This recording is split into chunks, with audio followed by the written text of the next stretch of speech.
What's up, everybody? This is Spiro. Welcome to Rational Rage. I've got a special guest here today. But before I introduce him, Rational Rage is available pretty much wherever you download your favorite podcast. If you want to support, Facebook page is Rational Rage. Pretty simple. If you're listening to this on YouTube, I'll have the links to this show and to wherever else.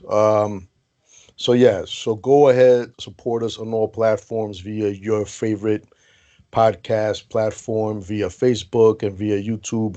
Go ahead and look up Handsome Reaper TV. All the Rational Rage episodes are under Handsome Reaper TV. Subscribe to Handsome Reaper TV. Turn on notifications, like, and share the shit out of this. Ladies and gentlemen, a soldier and a Marine walk into a bar. Boom. Anyways, yeah, that was a corny intro. But ladies and gentlemen, riding with me today is indeed a Marine, Adalberto Garcia. Say what's up, brother. What's going on, people? Thank you for tuning in. Yes, sir, indeed. Thank you, man, and thank you for coming on, man. So how you been doing, man, throughout this COVID-19 shit, man? Well, financially, it really hasn't affected me at all because I'm quote unquote seen as the as essential. So pretty much, you know, um, San Francisco, the Bay Area, we were pretty much the first ones to get put on lockdown, aka modified martial law, and this Right, happened around maybe a little bit before St. Patty's Day. So pretty much, we still right. had a lot of these people that were coming into our job site and whatnot. I'm a contracted security manager. So the client pretty much, they started seeing how all these restrictions started coming in place. So after that, pretty much a mandatory work from home was set in place, and of course, you slowly started to see how paranoia pretty much was starting to kick in. A lot of people were way more cautious with dealing with each other. You'd see people that would be like on the same sidewalk as you. As soon as they saw you, they're pretty much like, get off the Yeah, sidewalk. yeah. And that brought back memories when I was a young knucklehead. So it brought back a lot of bad, funny memories. But, it's like, I have a mother who's of the third age. She's going to be 71 in 2 days. So, my Oh, biggest wow, concern, of man. course, is her, So it's like, you pretty much got to watch yourself. You got to be more cautious. You're like, hey, well, I'm dealing with people that are pretty much like the new norm of wearing masks, gloves, just all that shit, Yeah. Right. Well, listen, man, happy birthday, happy early birthday to your mother. I hope Appreciate it. she's not affected or impacted in any way by all this shit going on. I gotta ask you though, man, are you in the camp that believes that this is a hoax or that bro, there's so many theories out there, bro. There's so many Yeah. conspiracy theories. And let me tell you, man, I'm not really a conspiracy theorist, but I don't completely write them off, man. Mm-hmm. I feel that there's something there. You know what I'm Yeah. saying? So do you think that this COVID-19 shit even exists? Do you think it's just a glorified flu? Do you think it's something that's man-made? Do you think it's something that's natural? So what do you Well, think? it's like if you believe the theorists out there, they pretty much said that this shit was created in the lab over here in the States in 2008 during the Obama administration. And pretty much that shit was transported over there to fucking China. And you know how it is? It's like, when it comes to, you got to take everything with a grain of salt, you know? Right. Yeah. We're both in our 40s, right? Yes, sir. So we've been through some shit. And I remember when I was growing up, I had a friend of mine. He was a Filipino dude. He converted to Islam, joined the 5% Nation, and of course, he passed along this book called "Behold the Pale Horse." I'm sure if you listen Oh to the yeah. Conspiracy Horsemen, you Bro, heard of I actually own a copy of it, man. Yeah. yeah, yeah, So how that goes. Is plus, it's like it was written by an ex-naval intelligence officer, William Cooper. So he talks about silent weapons for quiet wars and all this other shit. So you start reading about this shit, and if you're really not on that level, you're not going to understand it. And if you are, that you're going to get scared because of the evil shit that goes on. Right. And both you and I were part of the government. Yes, So, sir. we know how that shit goes, man. Hearts and minds, hearts and minds. You know how that shit goes, Yeah. man.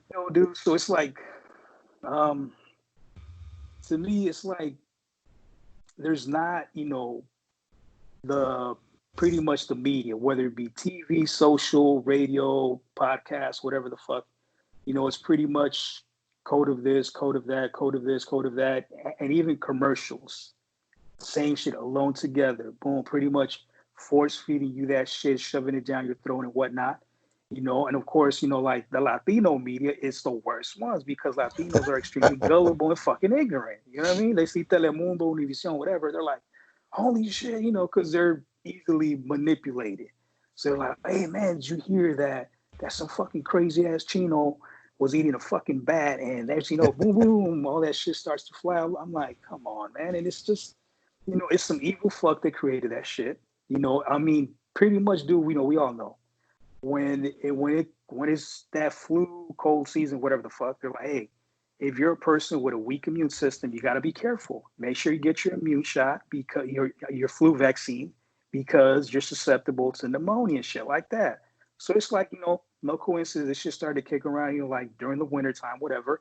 Like China was very sloppy because supposedly this shit, started to break out in November. Right. So you do believe that it originated there, but do you think that it was something that was made in a lab, or did it come from a bat? Did it come from just fucking, nature, man? You know what I'm saying? The earth kind of like fucking tired of us and shit, man. Well, yeah, because I mean, it's like when they pretty much started, the fear mongering campaign, and I think in the last the last episode that I checked out from the Conspiracy Horsemen, they were talking about how CBS got caught, fucking around doing some stupid shit, So it's like, um, you know, when they pretty much started telling everybody to stay the fuck home, you started to notice how clean the air was. Over here in the Bay Area for 2 years in a row, we got hit with some nasty toxic fires up north. That's a Right. conspiracy. That's a conspiracy like on its own because they're trying to talk about the bullet train, whatever the towns that it was hitting because those people were against that shit. So the air was clean, like fucking LA. LA's dirty as fuck, smoggy, dirty, whatever. Boom, we Yep. started seeing the Twin Towers and all that shit over there. And it's like, when they started showing pictures of China, Wuhan, whatever the fuck, it's the same thing, So it's like the air is extremely clean, but this, like a lot of evil shit goes on at labs, man. I mean, fuck, us being military dudes, we know how back in the days they experimented on GIs with LSD, Right. fucking, the Nazis in World War II, they were giving meth to their fucking soldiers so they could keep going and fighting that war. So it's like fucking Jack Nicholson, man. If you're good, man, you want the truth, you can't handle the truth, You can't and handle that it. exactly, Bro, I agree with you 100%, man. It's like everybody, you know what, man? It's like I don't know what happened. Maybe I'm wrong. It could have gone back further, but I feel that yeah, this new age tribalism mentality started as soon as Trump announced he was going to run for office. Not so yeah, much when he first announced it, but when it seemed like holy shit, this motherfucker's got a shot, a shot to at least get nominated to be the fucking front runner. And then yeah, when he did become the front runner, yo, it's like it seems like all these conspiracy theories, actually most of them, like flipped, man. They no longer were fucking believing in the Men in Black and lies and all this shit. Somehow they flipped on the people and got on the fucking government side. The people who used to fucking cry about that the government has too much power then started crying and calling for the government to have it, to have that power, you know. So what I'm saying is that now when you see all these people talking about the fucking COVID-19, and first of all, they blame Trump as if Trump fucking made this shit. All yeah, right. So these same people, they're not subscribing to the same train of thought they used to. Yeah. Listen, bro, to be honest, man, I don't even know really what's true and what's not. Look at the fucking media. All I know is for certain is that at least 90% of the shit on the news is bullshit. Oh yeah. Okay. So to be honest, man, I don't know. My theory is that something happened in China. It's a very populated country. Everybody is in each other's face. You got people that sick there all the fucking time. They're wearing masks all the fucking time. The government didn't do a good job in preparing or quarantining. People were fucking traveling like crazy and it just spread. I'm not saying it came here. You know what? And that's also another thing, right, man? The media's trying to spin. That shit that shit didn't come here from China. It came here from Europe. So two Hmm. things, bro. Number one, okay, nobody's saying that Chinese gave us this shit on fucking purpose or that it came here directly from fucking China, okay? We're saying that this shit originated in a part of China and it spread out, okay? People travel, Yeah. maybe somebody came over here, did a layover in fucking Europe or some shit on the way here from there. I don't know, man. You know what I'm saying? But the other thing is, immediately, motherfuckers always want to blame white people, man. I mean, Yeah. white people have done enough shit, and they continue to do enough shit. But you know what, man? I'm not gonna fucking place blame on them for everything. I'm not gonna fucking blame Trump for everything. I'm not.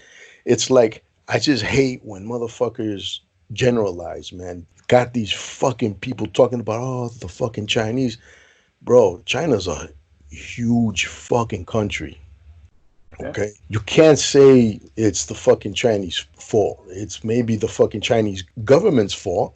You know what I'm saying, man? It's like I don't know, dude. So, what have you been doing, man, to keep sane throughout this whole thing? Man, pretty much, dude. It's like it's pretty much a routine.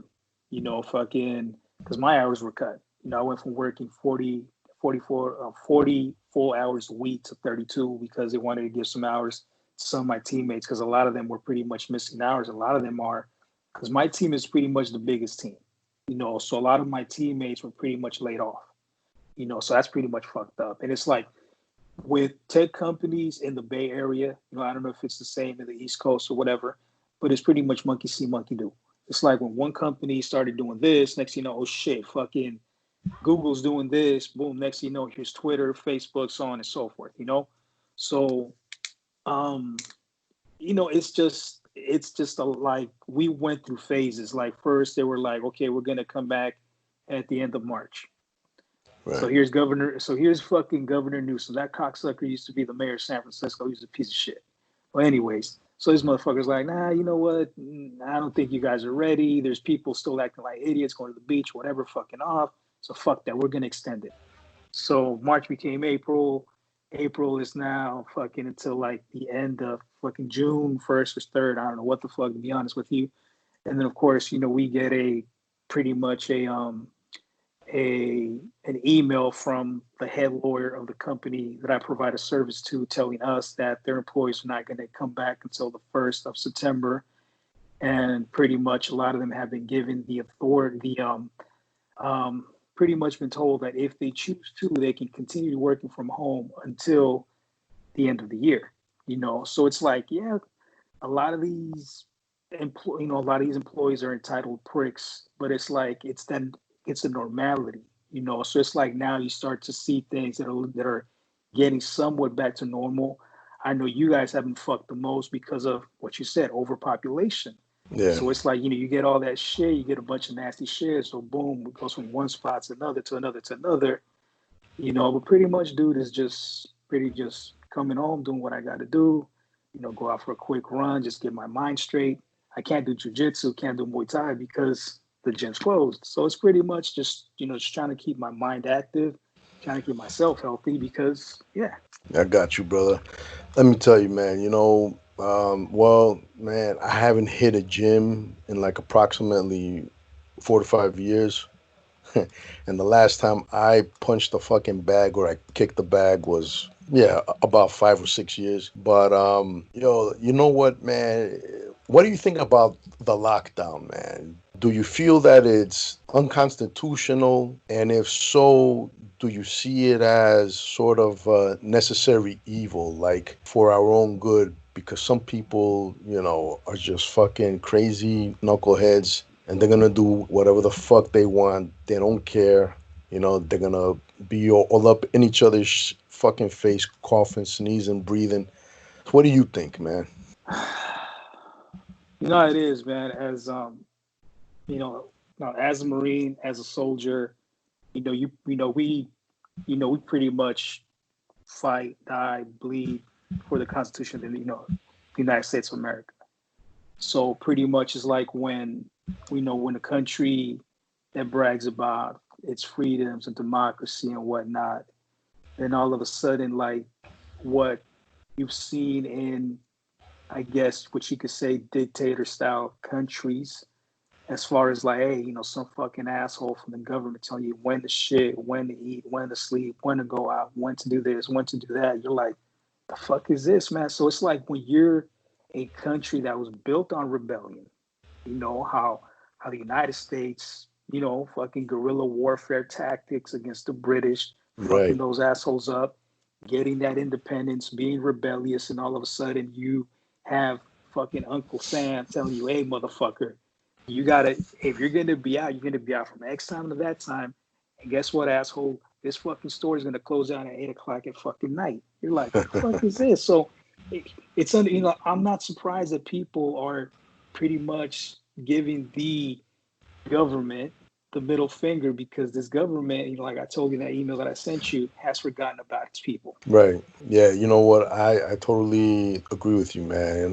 It's like, I think that as veterans, we're very lucky because, the government has forgotten us. But at the same time, man, you got all these independent organizations, some that have been started by veterans that are aimed to take care of us, man. They're Yeah. like a resource for us. I don't think, at least from my experience, I've had a hard time finding these resources. But dude, you know what, man? There's so much shit. There's so many benefits. There's so many discounts. There's so many perks, man, you can get from Yeah. just serving. But yeah, man, getting back to the topic, you know what, man? It's funny because, yeah, the majority of the people who are doing the protesting and shit against the lockdown are pretty much right wing patriots. Mm-hmm. I got a ton of friends from the left wing, bro. They'll go on Facebook and they'll post, look at these fucking white supremacists breaking laws. They're out there protesting with guns and shit. Listen, first of all, nobody is breaking the fucking law. No.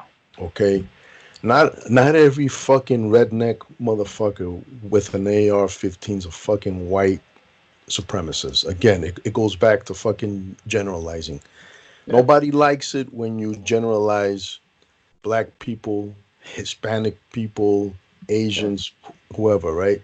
I don't like doing it. But again, these aren't people who are breaking the fucking law. But I do feel that it's a little bit premature because, listen, man, you got every right to be out there protesting. And in a lot of these states where these protests are going down are open carry states. They got every right to be doing what they're doing. But it's like, I feel like it comes down to fucking common sense, man. All right, common fucking sense. There's a lot of shit going on. This virus might not affect some of them, but some of these people got family at home who are elderly people. You Yeah. know what I'm saying? They might bring that shit home. They might not feel any symptoms, or they might. I know people who have had it who really didn't feel much more than like a few sniffles, but they might take this shit home to like their parent, a fucking grandparent or some shit. Man, to me Yeah. it's like I'm all about freedom, man. I'm all about standing up for what's right, but you got to use common sense. Oh yeah. But anyways, brother, man, fucking this shit.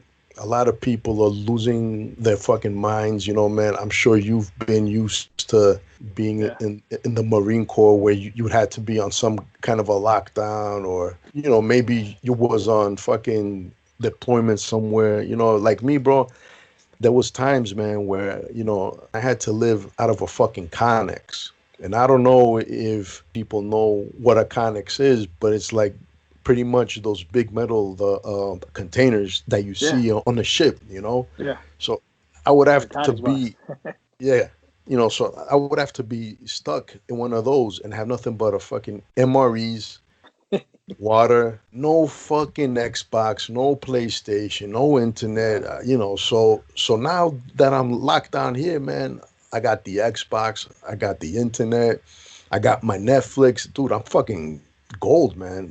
To me, this is like sort of a fucking staycation, bro. Yeah, dude. It's like kind of like like fucking that when I was in Marine starting off, it was fucking, like the kind of like the early mid 90s, you know what I mean? And there wasn't no fucking internet. Whatever type of entertainment you had was pretty much some basic ass shit. And it's like, and one thing I tell people about the military, fucking your pay rate is on your fucking rank. So if you're boot fucking private, you're not making shit. So when Yeah, that bro. first and 15th hits, you're like, oh shit, let me see how much money I got. You're like, damn, I only got like $200 or some shit. So of course, when you're young and stupid, and you're out on deployment, you're pretty much on base, living for free. Everything's free. So you're out there fucking off, wasting your money. You're buying fucking 24, 30 packs of cheap ass fucking beer. You're getting drunk, acting fucking belligerent. And I remember, like the whole lockdown thing. This was when I was going to school. I was going to fucking SOI School of Infantry over there in Camp Pendleton. So they pretty much put us on base libo, you know. So libo, for all those who don't know, is liberty. So pretty much like a free pass, you know. So they're like, hey, you guys are restricted to on base libo. You can't do this, you can't do that. We're like, fuck this guy. We're gonna do whatever the fuck we want. So we went off base to like the nearest town. We were right there. Camp Pendleton is in between San Clemente and Oceanside. Oceanside is a fucking dump. Anyway, so we went to Oceanside. We're right there. We're right there. We went to this one taqueria spot. We're right there waiting in line, whatever. So my buddies are sitting somewhere in the rear, and I'm like getting ready to order my food. I felt somebody behind me. I was like, I know there's somebody Oh behind me. shit. So I look back, and there's this one corporal. He's like, hey, Garcia, what the fuck are we doing here? I'm like, I don't know, corporal. He's like, weren't you motherfuckers restricted to on-base libo? He's like, hey, man, he's like, to get your grub and get the fuck back to base. He was like, remember when you get there on Monday, you got to show integrity. It's one of those things that they drilled into us as probably going through boot camp in the Corps. So he's like, remember, you got to tell the company first sergeant what you did. So I was like, fuck. And that motherfucker was Force Recon, Marine Corps Special Forces. So this motherfucker was hardcore. He was I think he might have been in Beirut when all that crazy shit went down. There was a Oh picture of this fuck. motherfucker. He's a tall motherfucker. He was like 6'10", I think, on Time Magazine. So next thing you know, fucking the three of us that got caught, we go in there. We're at fucking, we're at the position of attention, stiff as fuck. So he starts speaking very softly, and then he starts yelling, just ripping us. Because I should throw you motherfuckers in the brig, blah blah blah. The brig is military prison, naval terminology for those who don't know. He was like, oh, I would throw you motherfuckers in the brig. He was like, but instead, he was like, you motherfuckers are gonna get NJP, non-judicial punishment. So pretty much he docked us like 2 weeks pay, which was pretty fucked up because we weren't getting shit as Yeah, is. bro. So, that was one of the more like, how it is, like the military, you deal with different kinds of characters, man. And it's like, I know for you guys have all kinds of bases throughout the country and the world. I don't know where your boot camp takes place, but as far as the Marine Corps, if you're west of the Mississippi, you go to Pendleton, like over here in Southern California. You're east of the Mississippi, you go to Parris Island over in South Carolina. So you meet every dude. I was meeting black dudes from the fucking bumpkin ass shitholes of Mississippi that never met a Latino in their life. So they see, they're Yep. like, the fuck is this dude talking? He's speaking some weird ass shit. Oh You shit. know, but yeah, Yep. dude, so hey, what stories do you have, man? Well, shit, bro. You know what, man? I actually, man, it seems like the army has a basic training post in almost every state. I know it's not true, but it just feels that way. Man. I actually went to basic training in Fort Jackson. And yeah, bro, the same shit. Man. You meet people from all over, man. Man. You meet people. You meet white kids that never seen a black kid. You meet the same thing. Black kids that haven't seen a fucking Spanish dude. So forth and so forth. So the main thing there was, man, when I enlisted, I had already done like about 4 years in the National Guard in Puerto Rico, man. I was kicking indoors, man. I was doing that whole joint task force shit, man, with the Mm. cops and shit. So I said, you know what, man? I got my firstborn on the way, blah, blah, blah. So I said, I got to make money. So I said, fuck it, I'm going to go active. So, anyways, I enlisted from there. I went to Fort Jackson, right? So, there was a lot of kids there, Spanish kids that didn't speak English from Puerto Rico, Cali, Arizona, So I spoke Spanish, so I would speak to these guys and translate. Now, technically, nobody that can't speak English should be entering basic training, and the military does a good job about that, sending them to school to learn something. But some kids they either skipped it somehow or they just went to the school, didn't learn shit. They just learned yes sir, yes sir. So you know what, man? Again, this goes back to the white kids who haven't seen a black dude ever, or of course, if you speak Spanish, you're automatically Mexican, right? So Yeah. yeah, so I'm translating, and after it's all done and shit, this guy, redneck, nice guy, not racist and shit, but he came, God damn, man, Antonopoulos. That's my last name, man. But it was long that everybody there called me either A or Alphabet. So he's like, "Yo, man, yeah." So he was like, "I didn't know you could speak the Mexican." I'm like, "What? What do you mean, Mexican, man? And you speak it so well." I'm like, "What are you talking about, man? I'm fucking speaking Spanish." What? Nah, bro. I'm like, bro, Mexicans, Puerto Ricans, which I am half, Ecuadorians, Colombians, Dominicans, etc. Okay, speak Spanish. All right, I'm not gonna get into the whole history and the the reason why we all speak Spanish, but again, I'm like, wait a minute, you came here from where? Puerto Rico. Where is that? Yo, bro, these Fuck. people couldn't tell you where Puerto Rico is on a map. So, man, it's like the military, man, you find people from all walks of life. And some of these people are fucking clueless, are clueless to the world outside of their neighborhoods, their fucking towns and shit, bro. It's sad, but it's fucking wild, man. That shit just blew my mind. I was like, you never heard or seen a Puerto Rican or anyways, man. So, but man, that was fun, man. It was a tough time. It was cool, you know. Like fuck, I remember when I enlisted, my recruiter, fucking Staff Sergeant Dumaslan, I hope he's doing good. This Filipino dude. He was like, "Hey man, so what do you want to do when you join the Marines?" I was like, "You know what, man? I want to blow shit up, man. I want to shoot Hell shit." And he yeah, was man. like, "Really?" He was like, "Fuck." He was like, "Well, he didn't say fuck." He was like, "Oh, well, I got the perfect job for you." And I was like, "Okay." He was like, "Yeah, it's 0351." I'm like, "Oh, okay." I'm like, "What's that?" He's like, "Oh, that's your MOS, military occupational specialty." I was like, I'm still lost, because I didn't do that whole pulley shit that they have in the Marine Corps before you fucking get up, before you go to books. I had to work. I was like, I'm still lost. He was like, he started laughing. He was like, pretty much your anti-tank and demolitions. I was like, oh shit, that sounds pretty fucking cool. He was like, yeah, man, you're gonna blow up tanks, fucking C4, dead core, fucking TNT, blah, blah, blah.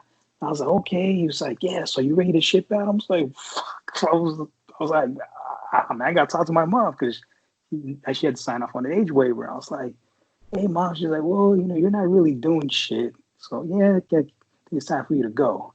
I was like, fuck it. So I went, and of course, when you're going through basic, the DIs, drill instructors, I know I know people call every drill instructor drill sergeant. That's the army. There Right. we go. Yeah. So they were Okay. like Yeah. these drill They DIs instructors. also though. Yeah.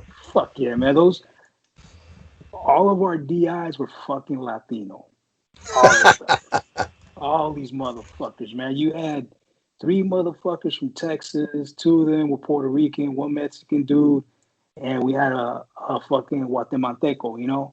So these dudes, Yeah. the Latino recruits, they used to fuck us without fuck. They used to shit on us every fucking day, man. That shit was, it was no joke. And I remember like fucking when we went through the whole process, when we got to fucking San Diego Airport, the USO, we had to wait to have a platoon size, pretty much whatever company. There we go. So there's a bunch of all these knuckleheads with fucked up haircuts or whatever. I already had a bald head, so I wasn't worried. So me and this other guy, Wakefield, this dude, he was from San Jose, right here in the Bay Area, biggest city in the fucking Bay. So, anyways, so we were giving everybody shit. So we sat in the front of the Bluebird, which is a white bus. So this thing goes around, and where we start off is MCRD San Diego, right there near the airport. So we go there, it's dark as fuck. We pull up. Next thing you know, we're like, what the fuck is going on? So this fucking DI gets in, he starts doing the whole knife hand. Get the fuck out. All I want to Yeah. hear from your The fucking mouth is famous yes, knife sir. hand. Yeah. The knife hand, all I want to hear from you is yes, sir, no, sir. Like, aye, sir, yes, sir, no, sir. So we get off. And when we go through the whole thing, there's these two yellow footprints from the Marines. So we stand there. There's the NJP, the UCMJ, the Uniform Code of Military Justice, all this shit. If you fuck up, this is what's going to happen. You go through the whole shit. Man, dude, I haven't fucking worn Skivvy drawers in a long time. So I went from boxers to that shit. We went through this whole fucking process, man. The fucking barbers were some asshole Italian dudes from New York. And these motherfuckers, man, they're like, sit your fucking ass down. I'm like, damn, these guys are shitting on us too. So they were pretty much taking those clippers. They seemed like, get the fuck out. I was like, oh shit, I'm going. So the receiving drill instructors, man, we had this one Vietnamese guy. This motherfucker had a thick accent. Thick as fuck. No one understood what the fuck he was saying, so of course he would get more mad. So before that, he was like, so they're like, Yeah. okay, like, who of you has had fucking epileptic seizures, all this other shit? So a couple of hands go up. They're like, okay, that you motherfuckers step to the side. They're like for the rest of you, you're good. Like, they said, I think you said you limp dicks or some fucked up shit to these sick dudes. It's like, you motherfuckers did not belong in my beloved Marine Corps. You're getting the fuck out. It was just like that. Damn.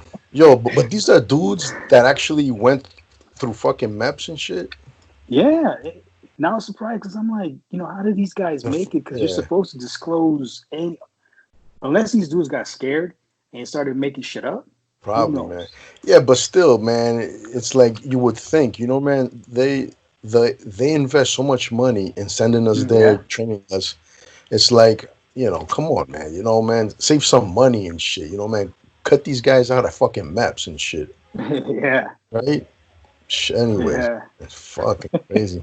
I mean, it's, So those and guys, so those guys left then, right? yeah, we never saw those guys again. And here comes the Vietnamese drill instructor. And there's a couple of fat dudes. A couple of guys around the street. He's like, you're fat, you're fat, you're fat. So I'm like, well, okay, what's going to go on with these guys? So of course we haven't earned the right to wear our name tags or the nameplate that says U.S. Marines. So he pretty much giving this paper bullshit.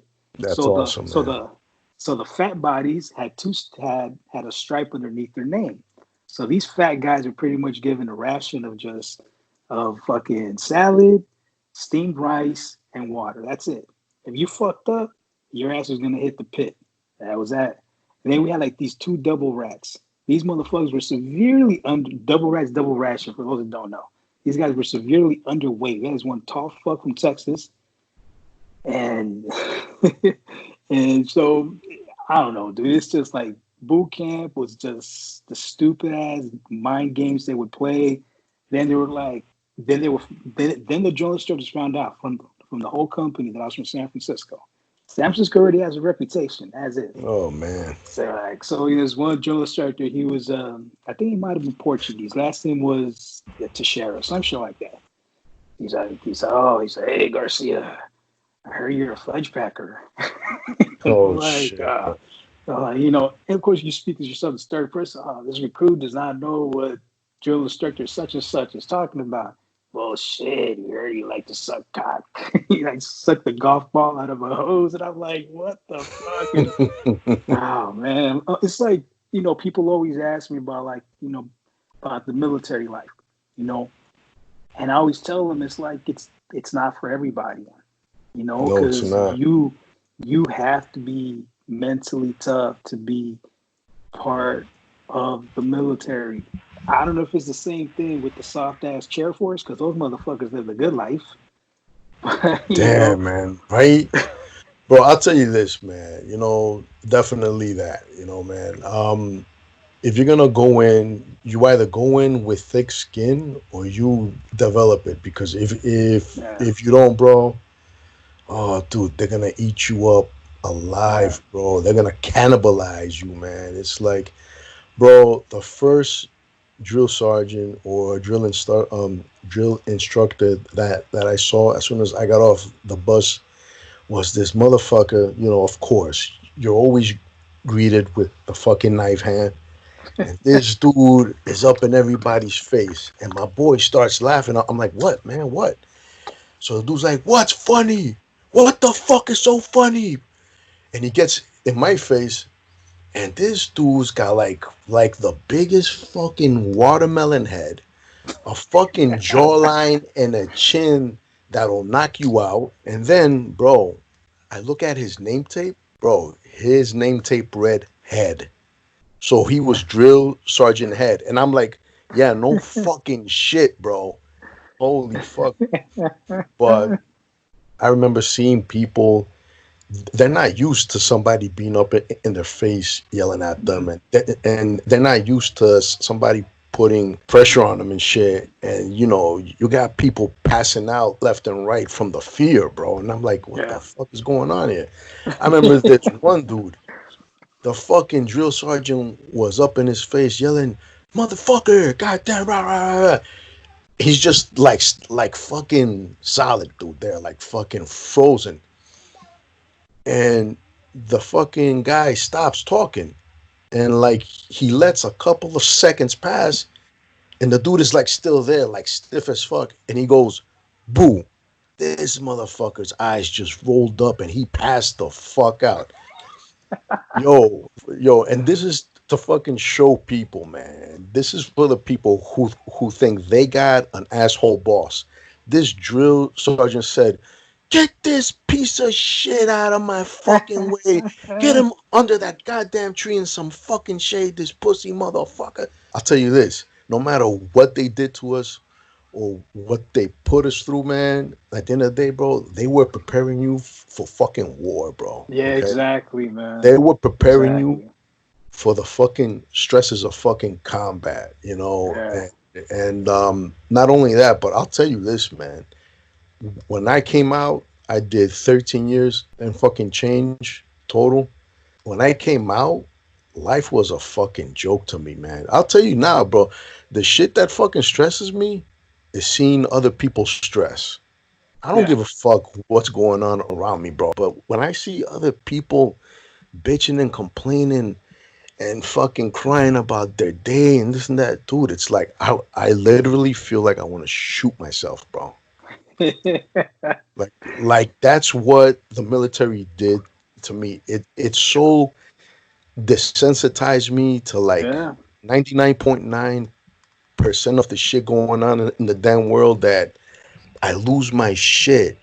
I like live in this quiet, miserable state when I see somebody having a fucking meltdown because I don't know, maybe a fucking hair is fucking sticking up or some shit. Dude, I can't, man. You know, Oh my god, man. I It's can't.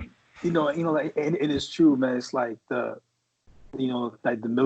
like the military does make you into somewhat of a fucking dick, because you just it's like stupid shit Yeah, like that doesn't phase you, and it's like you pretty much you're very outspoken.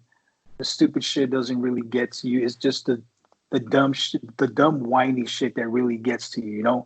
And I remember fucking um fuck dude yeah, fucking matter of fact, this was when I was pretty much getting done because I did 4 years active and four and a half of fucking active reserve because I was just gonna let that inactive thing right out. I was like, man, I might as well just finish this shit out, whatever. And when I went from active to the reserves, as is the Marine Corps, do we get a lot of hand me down shit? Because the fucking Navy of keeps all that good shit. So course, bro. so Marine Corps, we're a bunch of bitter motherfuckers, man. I'm gonna let you. We're bitter as fuck. But anyways, so I It joined the serves you reserves. I'm well, like, though, man. It serves you and well, I'm though. like, you know, and when I joined the reserves, I'm like, man, this is something completely fucking different, you know. And of course, when I was pretty much getting done with my reserve duty, is when 9/11 happened. We all remember that shit, you Of know. course, And man. I remember like this was fucking because during that time, San Francisco was kind of warm, So I kind of slept in. Sleeping in for me is like fucking sleeping past 6:30. That's sleeping in for me, because I'm used to waking up early.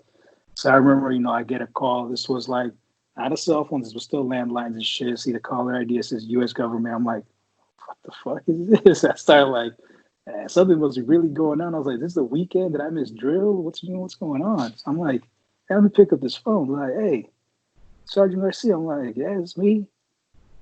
I'm like, hello. Oh, he starts going on. What the fuck? He's like, you know what the fuck's going on? I was like, I don't know. I just woke up. Well, wake the fuck up and turn the TV. I'm like, boom. I'm like fumbling my control. I turn it on, and I always had it on ESPN. I'm like, yo, is this a fucking movie? I'm like, what the fuck is this? I see the Twin Towers up in flames, and I'm like, what the fuck is Yeah. this? He's like, are you watching? I was like, yeah. He was like, so, and I saw like the bottom, like the ticker. It said American under attack. I'm like, he's like, yeah, you see that? He's like, get your shit. It's time to go. So Yep. all of us, there was some dudes that got recalled. We went back. We checked into our reserve station. We're fucking doing a second will. We're gonna leave this to that to whatever.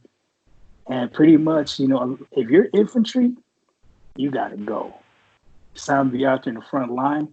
Sometimes, kind of like a cool segue to the video game thingy. It's not as exciting as they make it seem in video games because you do get a lot of downtime. Yeah. So you're out there like pretty much in the fucking trenches, or they call it a ranger grave or a grunt grave, whatever the fuck you want to call it. It's pretty much 6 by 6, so you're pretty much ready to go just in case you get popped, and there you go. Yep. But dude, it was surreal because people were like asking me because I work with a lot of younger people who are very sensitive, and they're like, "Hey Garcia, you're an old dude." I started laughing. I was like, "Yeah, what's up?" It's like, how was it when 9/11 happened? I was like, it's nothing like how we see it now. Because, like, when 9/11 happened, San Francisco was a fucking ghost town. Nothing was going on, no public transportation. And I remember, like, when I was gonna go to check in again at my reserve station, I had this piece of shit car that broke down in the freeway. It's like, this piece of shit. So luckily, the tow truck driver saw me decked out in uniform because we can't wear camouflage out in public. We cannot do that. But I had to report like that. So so he saw me. He's like, "Hey, no worries, man. I'll take care of your shit free of charge. Cool, whatever." So I was like, "Well, fuck. How am I going to get to my reserve station?" So I hopped on the like I think it's what like subway that you guys have there. Like over here, we call it BART, Bay Area Rapid Transit. So I Right. hopped on that shit. This was during the height. Every fucking person in that train was scared out of their fucking mind because they saw a Marine in camouflage inside public transportation during this whole shit. And they're wondering, like, the fuck, is there some kind of terrorist attack going on that we don't know of? So they're looking at me, And I'm just like, stone faced because that's what we have to be. And I'm like, man, these fucking people, I feel sorry for them because they're fucking scared. This one lady, she's like, hey, sir, is everything okay? I'm like, yes, ma'am, everything's good. No need to worry. Are you sure? Why are you on the why are you on the train? I'm like, my car got fucked up. So this is my only resort. So I kind of, set them at ease, but they were still spooked, but yeah, dude, when that happened, especially you guys over there, you guys were affected by that again. Because I know, like, fucking the World Trade was bombed, like, in 97. And then to go through this Right. again, some fucked up shit. You know what, man? In '97, man, I was in Germany, but when 9/11 hit, man, it was similar to your story. I was actually on leave. I was sleeping. I had a unit phone, so that phone rang. I wake up and I'm like, oh fuck, what's going on? I'm fucking thinking, yo, why are these guys calling me and shit? So I got the fucking dude on the line, like, hey man, yo, turn on the TV. We got attacked. I'm like, what? So I fucking ran to my special closet. I start grabbing the fucking shotgun and shit. I fucking the fucking pistol and shit. And the dude's like, no, no, man. Turn on the TV. The fucking twin towers got hit. Fucking. I'm like, oh fuck. And dude, I felt this like feeling in my heart, man. So I got dressed, man. I go in. We went straight to the fucking range. We started zeroing our fucking weapons. We started going through the drills, fucking, So that happened. 9/11 happened, and it just seems like we just, since then, stayed in fucking constant war and shit. Yeah. You were talking about games and shit, We both game, There's this misconception that fucking veterans don't game. Well, shit, dude, bro. There's been deployments where nothing was going on, and gaming got me through that shit, bro. I'm telling you, Yeah. man. And I'm bringing this up because it's like, there's a lot of fucking gamers out there, and let me tell you, man, I fucking love games. I love a good military shooter the same way I love a good military film, but Yeah. a lot of people need to keep this shit in mind. And I've had some experiences, bro.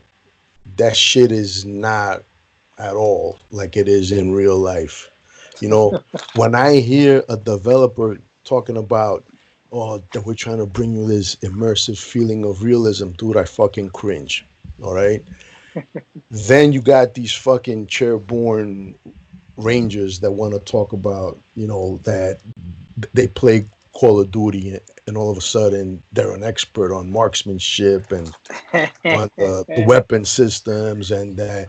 And uh, yo, dude, I fucking had dudes tell me, yo, man, I think that I would do good in war, because of fucking Call of Duty and shit. You know, you you ever had a fucking experience like that where somebody plays Call of Duty or some shit and they come talking to you like they know something about war and shit, about combat? yeah, I mean, dude, it's like when people play a fucking game like Call of Duty, like Battlefield, like Ghost Recon, like one of these shoot 'em up games or whatever, they automatically think that like, oh shit, I'm going through like real war experience or whatever. Then you got these fucking posers that want to get online and they want to fucking like say, oh yeah, man, I served in such and such. And I was like, okay, well, what's your MOS? They're like, excuse me? Like, if you are a veteran, that should be like second, that's like fucking second language right there. Like when you start throwing out like military verbiage and shit, these motherfuckers should know that. So when they start talking about PTSD, I'm like, man, get the fuck out of here. You're Oh getting man. PTSD, motherfucker, like in the actual battlefield. If your ass gets a nice fucking shot from an enemy that can't shoot for shit, and this motherfucker's lucky when he's spraying and praying and that shit hits you and you fucking die, guess what, motherfucker, you're dead. You're not coming back. There's no re-up. There's no this. You're not gonna grab some fucking needle and boom, get yourself an extra shot of adrenaline. You're not gonna do all this other shit, man. You're Yeah. not gonna fucking like boom, fucking set your sights down range and headshot, headshot, headshot, whatever. To me, it's like when I play these games, I mean, they're cool, they're funny. You know, like if you've been through shit, if you've trained, constantly train, then you pretty much know how to like, strategize or whatever. Like me, like my primary MOS was anti-tank and demolitions 0351. I was actually a good shot for a dude coming out of the city. So I was like, whatever. So my secondary MOS was 0317, just scout sniper. People, they see these movies like American Sniper. Here's the issue I have with this shit, man. How the fuck is this guy, Mr. Navy SEAL, those motherfuckers, those Hollywood motherfuckers, gets on the Hollywood. sat phone? This motherfucker's on the sat phone telling his fucking wife exactly what he's gonna do. When I'm like, this is some Hollywood. No, That shit would never wait. happen. Yo, you know what, man? We gotta talk about that. We have to talk about that. Save that. But I want to touch first quick about these games, man. But it's like a double-sided coin because if you're somebody who's actually initiated and you've gone through combat, and even if you haven't gone through combat, but you served in some kind of a combat unit or some shit, and you did a lot of training, it's like, yo, man, these games are gonna piss you the fuck off because it's like it doesn't really come down to your personal marksman skills or what Nah, tactics you fucking know. You know what I'm saying? It comes down to the fucking game, bro. You know what I'm saying? yeah, The mechanics, how fast you fucking whether you use a controller, a fucking mouse, what fucking internet connection you have, and all that. You know what I'm saying? So we're here thinking on one side, it's not that we're thinking, but when we get thrust into a fucking game, a part of us kind of like feels like we're, you know, I don't want to say back in the shit because it's nothing like it, but it's yeah, like you get this sense, this heightened sense of fucking awareness and shit. yeah, And when you get taken out within like 2 seconds, bro, you start cursing the fuck because you're fucking talking about that's bullshit. This ain't even the real fucking recoil on fucking this gun, and there's no way that dude can move left and right while shooting on fully automatic, and there's no way you could. yeah, And then it hits you, yo, you're playing a video game, motherfucker. yeah, You're not in fucking combat here, man. You yeah. know, because you ain't got time to analyze that damn shit in Nah. fucking real life, you know. So It's like it's when yeah, they did dude. It's like, yeah, and you're right though, man. It's like sometimes you're really into the game, whatever you're doing, your shit, and then just like either the control starts fucking up, like you're going one way, the player, the whatever the character you're controlling goes another. You're trying to sprint, this motherfucker's jogging. You got fucking mortars going down on you, fucking boom, boom, shot here, shot there, whatever. So of course you fucking catch one, you're like, oh, you're dead. You're like, fuck this fucking, you start cussing, you want to grab your control, probably try to break it, throw it, whatever. And yeah, dude, it's, but it's like, no, I tell people it's like a majority of the time, especially when you're a fucking grunt, you have a lot of downtime. And I remember when we used to train, and we would be out there in the fucking shit, and nothing would happen. You were like, like I remember when I first, like when I, it's pretty much the process of Marine. From Marine, you go from recruit to student, then you become full fledged, whatever. And then when I fucking finally, I finished school or whatever, and I think it was a relative or a friend. They're like, "Hey, so what do you do, man?" I was like, "Well, I trained for war." They're like, they looked at me like, um, "What does that mean?" I'm like, man, let me break it down Barney style. That's what the simple-minded motherfuckers. And I was like, well, pretty much I trained to kill.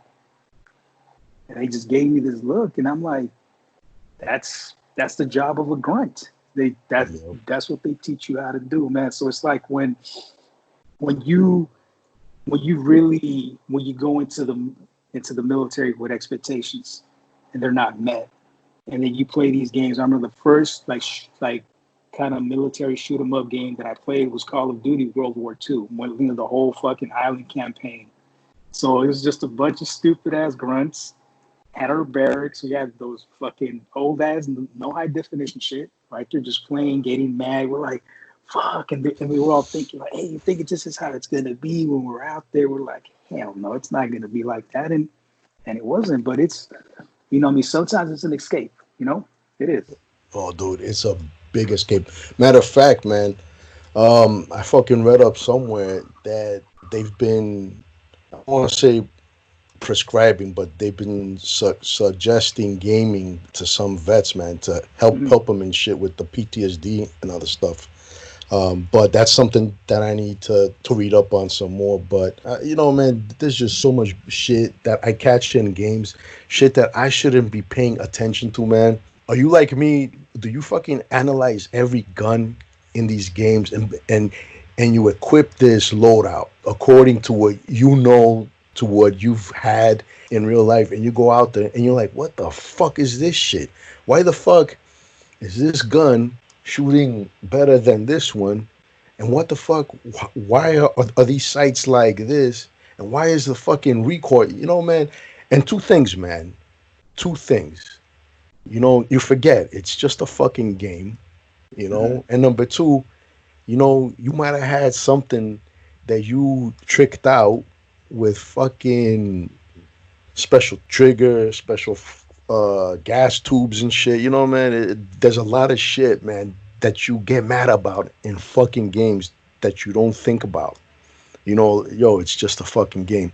But on the flip side, you got some fucking dudes, man, in the military that only go to the range to qualify once a year. Mm-hmm. People that never served in a combat unit or some shit, and they talk shit, bro. Man, there's some fucking posers in the military. Like, I remember, Yeah. man, I was in this class. I was using my fucking GI Bill, right? And in the class, it was a bunch of soldiers, Marines, sailors. I don't think there was anybody from the Air Force there. And there were a couple of civilians too, But then this young dude came in, probably don't know shit about shit, and everybody's trying to get to know each other.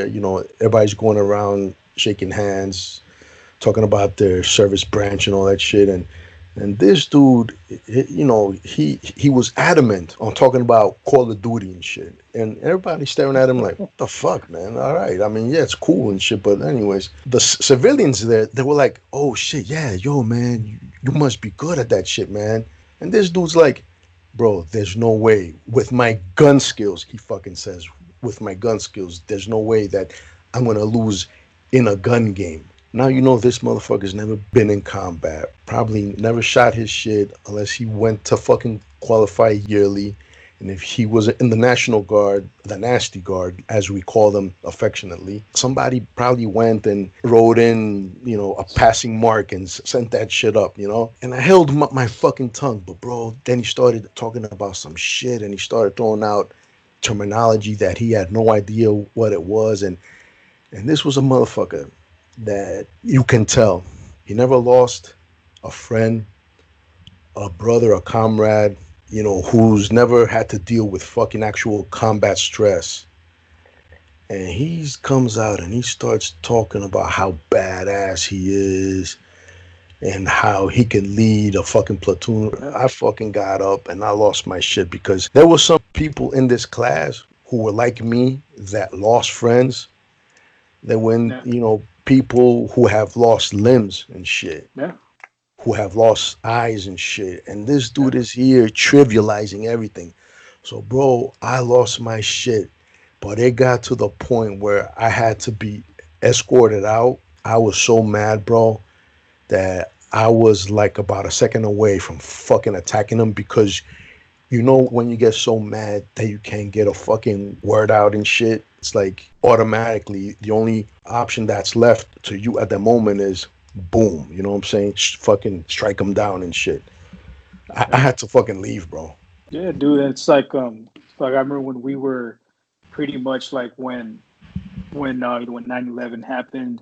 and we were fucking on the road to fucking down I-5 to down fucking and down to Pendleton. Fucking, this was before we got there. So pretty much, there's one guy in front of us. He was like fresh out of boot camp.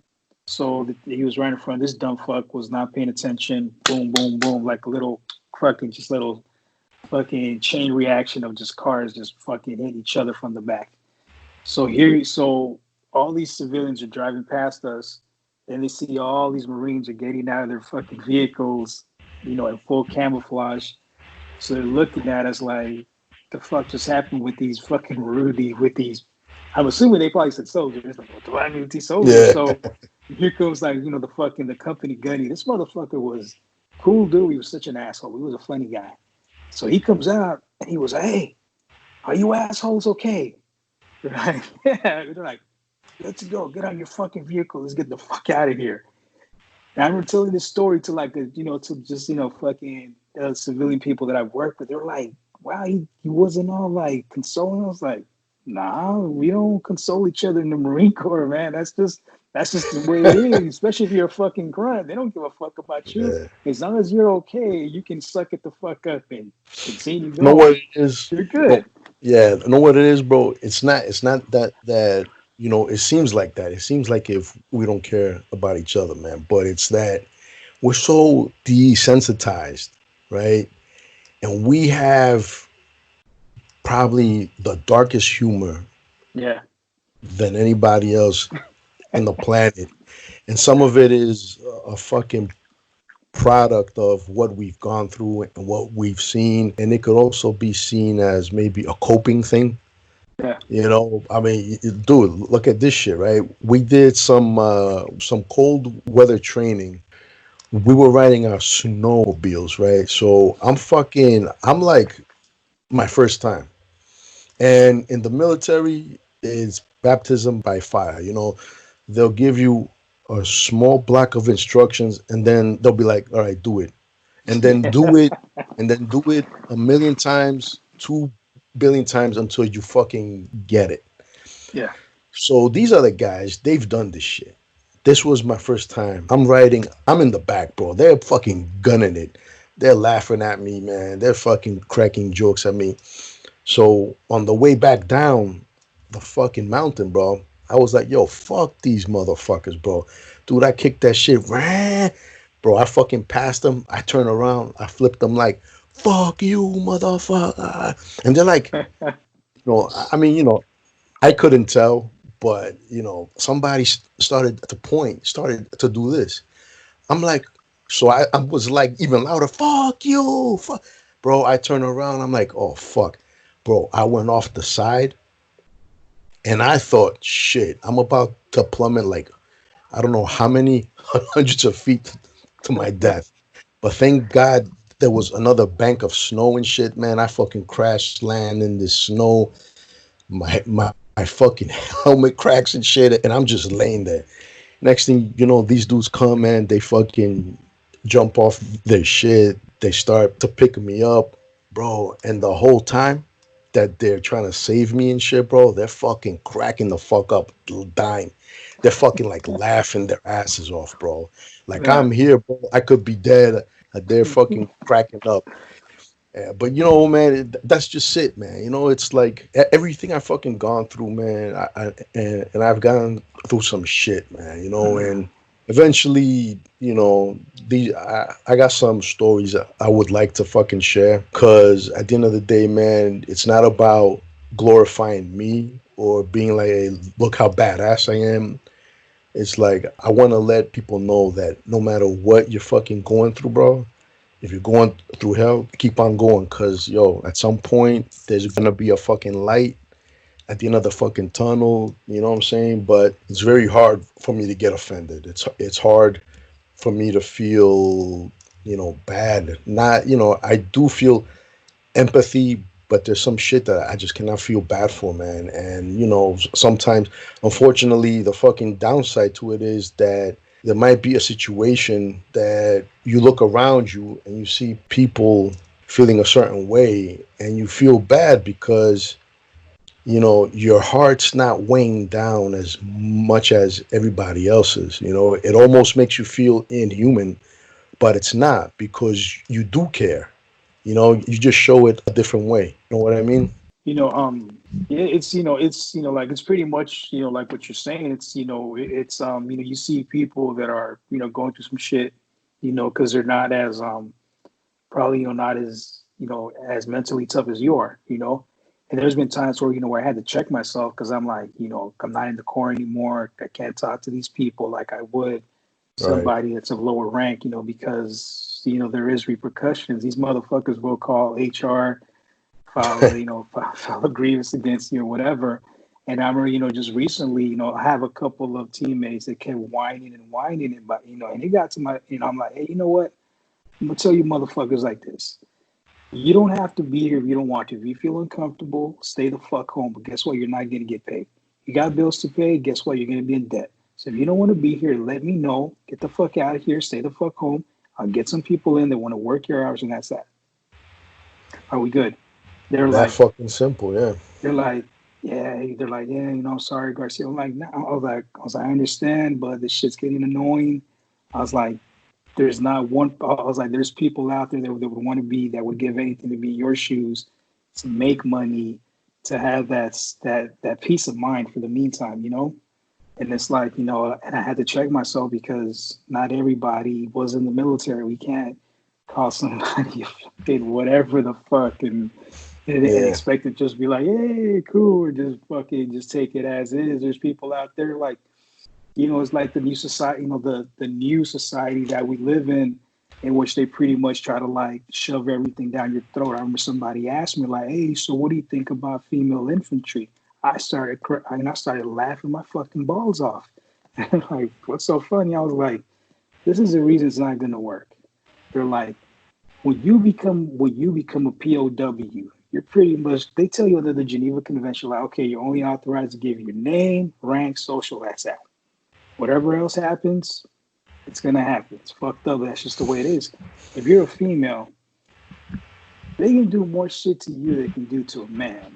You Because know of what? certain things. Yeah, I don't mean to cut you off, but there's a lot of people, and they don't get it, man. There's a thing, a lot of people know of it, but they don't know what's actually going on. The Geneva Conventions is sort of like rules, right? Yeah. Rules of war, rules of fucking engagement and shit and all that. But what they don't get is, man, what they don't understand, all these fucking equal opportunity people and all these uh feminist Mm-hmm. sympathizers and all that. And I have nothing against the fucking feminist movement. I think it's great. But you got the ultra feminists that Yeah. that just don't get it. You know what I'm saying? And the Geneva Conventions, there's only like a handful of nations that actually respect that shit, that actually Mm-hmm. follow that shit.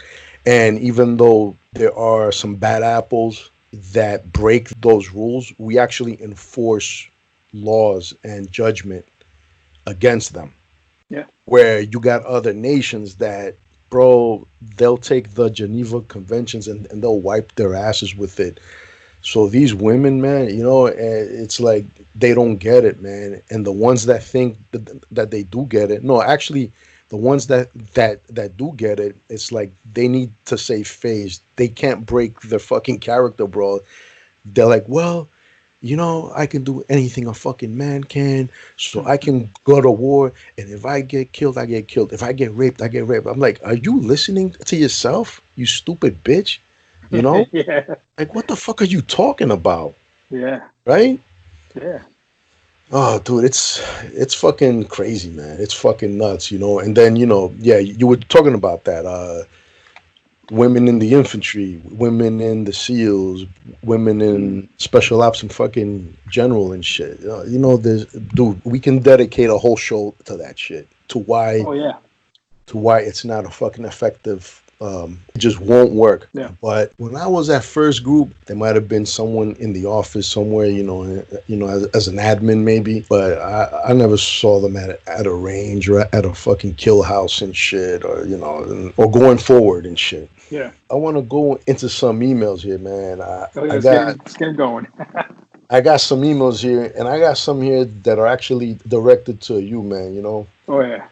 All right, so we got here an email. So, guys, if you want to send an email, you want to share an opinion, you want to suggest a topic, you want to tell me how good I am or how bad I am at this shit, how much I fucking suck, you can do that by sending an email to rationalrage.mailbag@gmail.com. Again, rationalrage.mailbag@gmail.com. And let me know where it is that you are sending me the email from. I want to know. All right, so this one comes from somebody called Andrew Epting. Epting. Yes, Epstein. Yeah. Okay, you know him? Oh yeah, man. I used to work with the guy. I try to mentor that young man, A young but man. Okay, a that's a knucklehead. young man. Hey, that guy has, he's racked up in a very impressive handgun collection, I must say. Oh, Yeah. Andrew, I don't know you, but just based on that, I already like you. Plus, you also share a first name with my oldest son. So you are cool in my book. So here we go. Hey, Garcia, what made you get into the core? What was, well, it says here, why was the most favorite assignment you had or favorite memory from the core? Okay, so I guess he's saying what was. So, so let's go first, man. What made you get into the core, man? Shit, man. I mean, fuck. I mean, they would do pretty much when I used to see these movies, whatever, the commercial with the Marine slaying the dragon, whatever the fuck. I was like, you know what, man? If I'm gonna join the military and I want to be the fucking best, I'm gonna be a Marine. That Hey, was it. yeah, bro. When I was in kindergarten, I set my sights on becoming an astronaut. Once I started getting into GI Joe and I saw Rambo and I started seeing Rambo, fucking Chuck Norris, Schwarzenegger, films, Commando. all that shit. I'm like, yo, fuck this shit, bro. I want to be a soldier, a marine, something, man, bro. And I changed. I said at one point, I want to be a soldier. You know what, man? I want to go to the Corps. Navy SEAL came out. I'm like, yo, I want to do that shit. No disrespect to the SEALs, but anyway, Peace. yeah. Hollywood. Anyways, Fuck yes. I kid, man. I kid, man. You fucking guys are awesome, man. Yeah, those Anyways, guys hey, are Daisy Dukes, man. They kick ass and shit. Fuck. oh man. Why? Okay, so that's why you joined the Corps. So what was your most favorite assignment and your most favorite memory from the Corps? Mm. Well, pretty much. I mean, it was just going on deployment, man. My first deployment was to Sydney, and I remember like a lot of the salty Marines, me, the veteran Marines and shit, with those salted ass looking faded camis and shit. The woodland camos, I never fuck with that digital bullshit. Those guys are like, hey, watch Garcia, we talking Sydney. Pussy's gonna be everywhere. God damn it, you're gonna love it. So I was like, yeah, these motherfuckers are lying.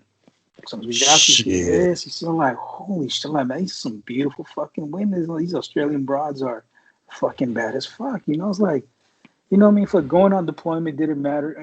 When it was non-war related, it was dope as fuck. When it was war, Oh hell yeah. pretty much fucking, business as usual. You go down there, so, pretty much it was just, I mean, as far as a specific assignment goes, it's like I said, like the Marine Corps is a fucking brotherhood. And this is real fucking shit. I met fucking World War II vets, Korea. Hey, shouts out to them, the Forgotten War.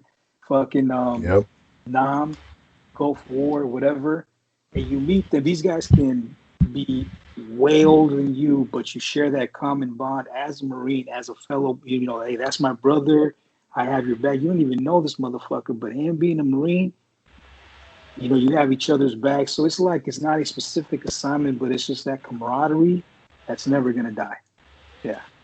Yes, sir. Bro, I couldn't tell you what my favorite assignment was or memory, cause bro, Matter of fact, man, I'm actually oh shit, dude. This shit's been taking forever. I'm talking about years, bro. I've been at this for years, and I haven't even finished the first fucking chapter, bro. I'm actually in the process of writing a fucking book, and I got stories, bro, to tell. And I don't know, man. I couldn't tell you, man. But shit, dude. If there's one thing I fucking miss from the military, aside from shooting guns, jumping out of planes and shit, bro, is the fucking traveling, bro. You know, man. Oh yeah, You gain such a fucking appreciation for like culture, bro.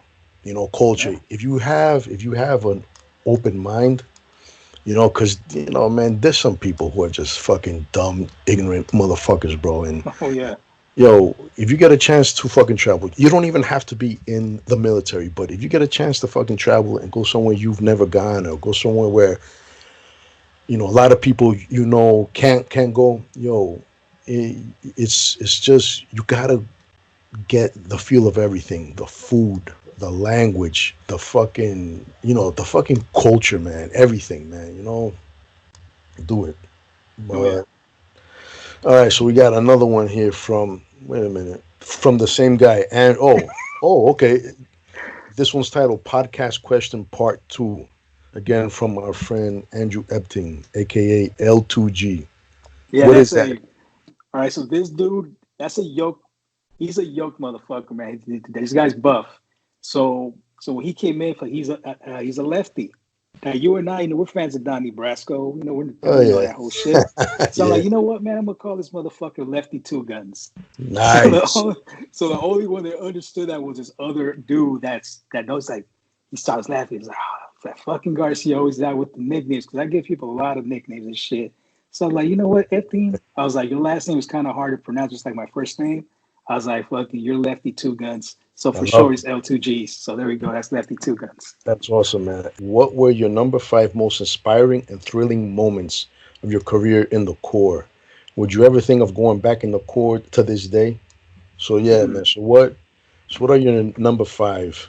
I mean, Well, shit. I mean, since I was such a motivating hard charger, I mean, to be honest, when I was getting close to like pretty much finishing out my reserve duty, they're like, they were trying to, of course, get me to reenlist. Like, hey, if you reenlist, there's a great possibility that you might fucking that become staff NCO. Like the only reason it took me a while because in the Marine Corps it's hard to pick up rank. Too, because when I was young, me and a couple of friends fucked up, so we ended up in the brig like the greatest Marine ever, Chesty Puller. I have no shame in admitting that I did my time. I got my ass squared away. I was a young knucklehead. But as far as like five favorite moments, I mean, pretty much, people might think it's kind of sick in the head, whatever. But when when 9/11 happened, of course, and we got activated, we were pretty much fucking part of OEF1, Operation Enduring Freedom. All right, that's pretty much like what launched the whole fucking Afghani campaign and shit. So, before that, when we were coast-side or fucking stateside at Pendleton, we were pretty much we were part of a QRF. So fucking, so we were pretty much in case something jumped off in the West Coast, we were ready to go because we saw some shit that can't be disclosed. So right. Yes. you know Oh how yeah. that goes. Oh So yeah. it's like, hey, you guys are just like your squad. It's QRF for tonight, ready to go. So we're like, and that's the one thing about the military. You probably know this. Sometimes the respect you have for your higher ups is not even because you really respect them, but you respect the rank and not the man.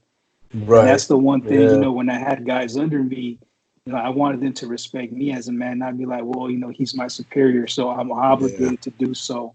So, I mean, pretty much, there's no, a lot of my, pretty much just being part of QRF, fucking, that's one of the top things because it's an honor that they trust you and a bunch of knucklehead Marines to pretty much go out there and fucking get shit done, send Yeah. rounds down range in case shit gets, needs to happen.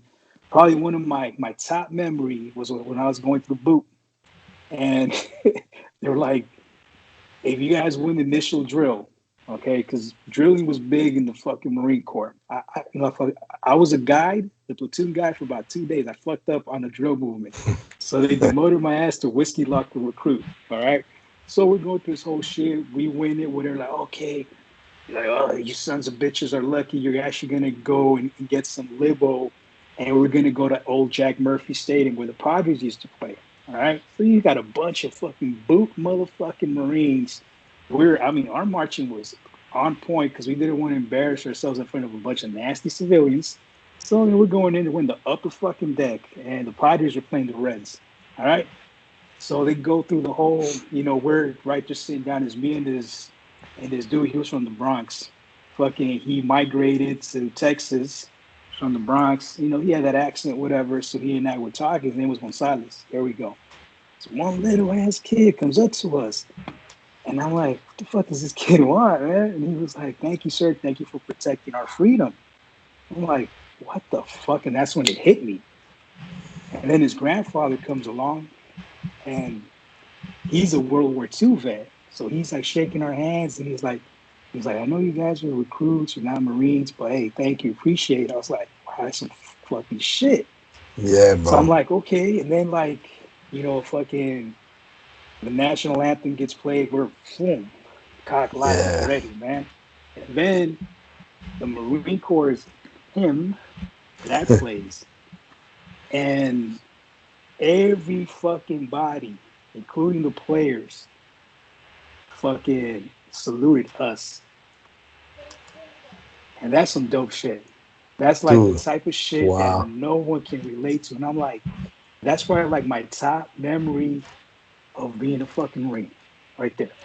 Hell yeah. You know what, man? I've always been I was never quite comfortable dealing with, when somebody would come and show appreciation. I can't remember my most memorable moment, but I remember when I graduated from fucking jump school, man. And it was in Georgia. We would have Mm-hmm. Navy guys who were going to go to become SEALs, Marines. Yeah. Not everybody had family there in Georgia or that would be able to travel there to the graduation to pin your wings on you. So, Mm-hmm. they would have on fucking standby like fucking people who were in Nam, people that were in World War II, man. And you know what, bro? As badass as we think we are, yo, you think about what these motherfuckers went through. The harsh climate during World War II that some of these guys went through. And when you look at what they had as snivel gear, it's like a button down compared to the Gore-Texes, the fucking bear suits, and all that Yeah. shit that we got. So it's like, yo, these are the real badasses, bro. And of course, the shit that Vietnam vets dealt with when they came home. Fuck, dude. Yo, Yeah. we have it so goddamn good. So one of my most favorite memories was that I think when I had an old vet pin my wings on my chest, bro. You know. Yeah. Let's see, man. So I got two more emails here. So I didn't do a show last week, but I'm gonna read this email. I don't know if you've listened to the first two or so Oh episodes yeah. that I Oh did. yeah. I picked on Alyssa Milano a little bit. So I got Oh an yeah, email. yeah. Yeah, I got an email about that. All right. This one is from Linda B. Me, and it goes, leave Alyssa Milano alone. She hasn't done anything to you to deserve the hateful ire she's incurred. You're just showing how insecure you are of a strong, beautiful, successful, and intelligent woman who stands up for what's right. Maybe you're in love with her, or she reminds you of someone who wouldn't give you the time of day. For someone who, yeah, for someone who has a wife and daughter at home, you should have more respect. But then again, you support that sexist pig Trump, so it makes perfect sense. Uh, Yeah. Oh, bro. Man, it isn't it funny how it falls back on fucking Trump? oh yeah. It's like fuck. I got hemorrhoids. Goddamn Trump. It's his fault. Yeah. Okay. Anyways, Linda, what you need to understand is that this is an opinion show. Okay, I give my opinion on what I see, I call things as I see them.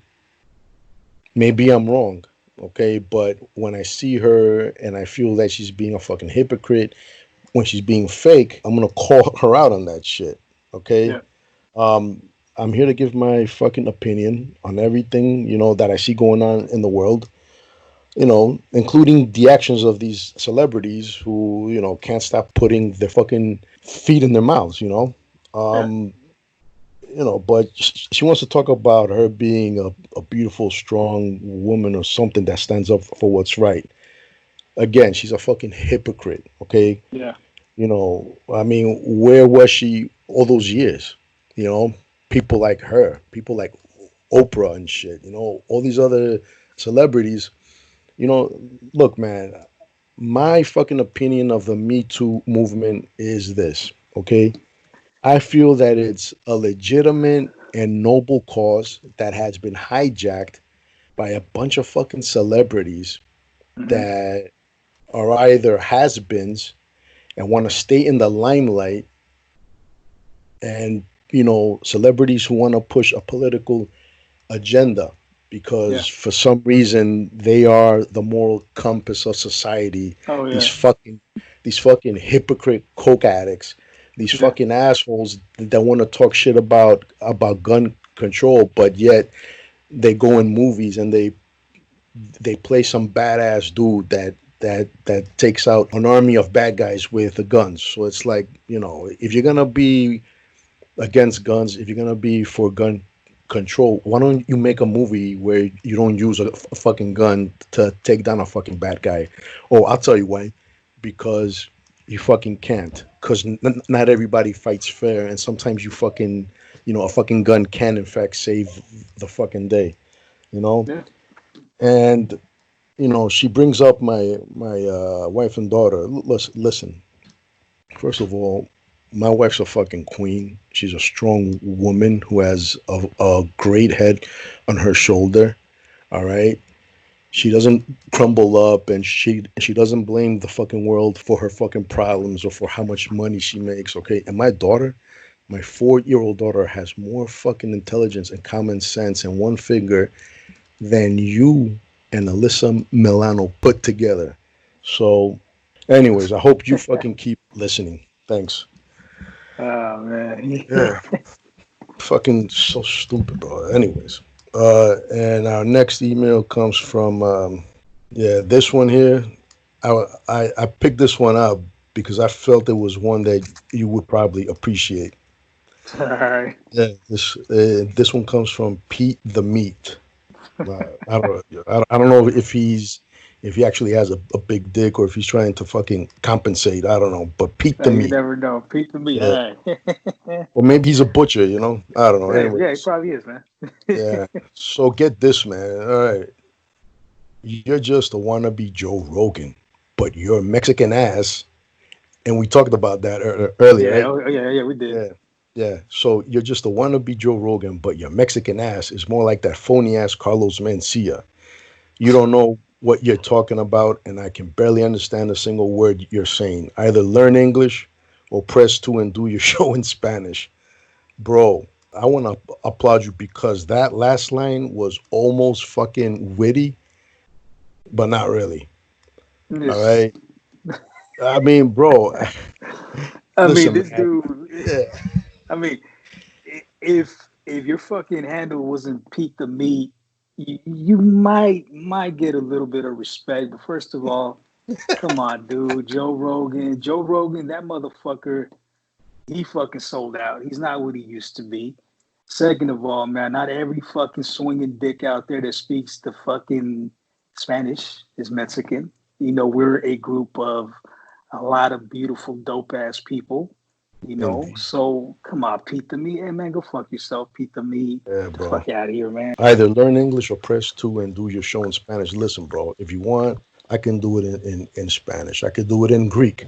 I could do it in German. I can do it in, a few other languages that I picked up in my time in the army. You know, maybe you should have joined the fucking army or the Marine Corps so that you could travel and learn shit about the fucking world, appreciate people and cultures, but you probably live in some inbred town fucking of probably like 30 and shit. You know, I don't know, dude. And you know what? First of all, bro, thank you for fucking mentioning me and Joe Rogan in the same sentence. But I don't know if you can tell. I mean, you know, comparing my show to his, don't insult Joe Rogan like that, bro. Okay. I mean, if I was half as good as he was at doing this, man, I would be on top of the world. Hey, Joe Rogan, that motherfucker is in tip top shape and he has a beautiful sidekick. He taught GSP how to throw that sidekick, man. Yeah, man. He's a legit badass. Yeah, bro. Not everybody who speaks Spanish is Mexican. I don't even think Carlos Mencia is. Oh, he is, man. That motherfucker's half Mexican, I think Honduran. But he I only thought. crowns his Mexican side. Oh, yeah. Oh, really? I heard I can't stand somewhere. that motherfucker, man. I heard somewhere that he was Honduran and German or some shit. Man, Who knows, bro? everybody's on that. All these assholes are on some ancestry.com, 23andme fucking .com shit. So now here's some Spanglish for Joe to meet. See, this was a quote of the day way back. Don't be a mama huevo. That's it. He is one, a big one. Yes. He likes him big, bouncing off of his fucking chin and shit, you know? Yes. Yeah. I want to do a show, man. I want to do a whole show dedicated to that topic, man. The racism, because, I'm sorry to say it, man, but I find racism to be, there's no need for it, but I feel that there are levels to it. You see a lot of people walking around, morally posturing, talking about against racism. Motherfucker, everybody to some level, some extent, is guilty of it in some shape or form, man. Man. Yeah. I mean, bro, you got people who portray racist feelings and thoughts or actions against their own kind. Yeah. I find it funny how we got people crying about racism. And listen, man, I'm not saying it's not real. I'm not saying it doesn't exist. It exists and it's ugly. It's ignorant. But, when you got black millionaires and billionaires, you got Latino, you got Asians, you got people from all walks of life making it. Listen, bro, what somebody thinks about the color of your skin or my skin or my culture is none of my business. It becomes my business when somebody takes action. Yeah. I could give a fuck. Bro, you know what, man? You can hate me. You can hate people like me inside of you, but I could care less about that shit. But on that note, brother, I want to thank you, man, for taking time to come on the show, shooting the shit with me, man. I always love talking to my brothers in arms, swapping stories and all that. Anything you want to let everybody know? You got anything going on? Any social media or something you want them to follow? Well, shit, I mean, if you're not one of these like perverts that keeps hitting me up fucking with requests, you can follow me on Instagram with a G41503. Wait a minute, bro. That's why you fucking turned down my fucking friend request like fucking 20 times and shit. My bad, bro. I was like, remember the fuck is this guy, man? Trying to be the fucking some Gates of Fire type shit, man. Hey, speaking of that's a grunt must have is Gates of Fire. That shit, the Battle of Thermopylae, some dope ass shit, man. That warrior ethos. But yeah, fucking if you guys want to follow a hard charging, cool ass dude from San Francisco, follow me on Instagram at G4150351. 415 San Francisco area code 0351 was my primary Marine Corps MOS. There you go. Yes, sir. Ladies and gentlemen, thank you for taking now some time to listen to some two crazy motherfuckers ramble on about military life and other shit. Again, guys, you can catch this show on just about every podcasting platform on YouTube. The channel is Handsome Reaper TV. Subscribe, hit the notification, like, share the shit out of it. Facebook, Rational Rage, like the page. And that's it, guys. It's some crazy times. Stay alert, stay alive.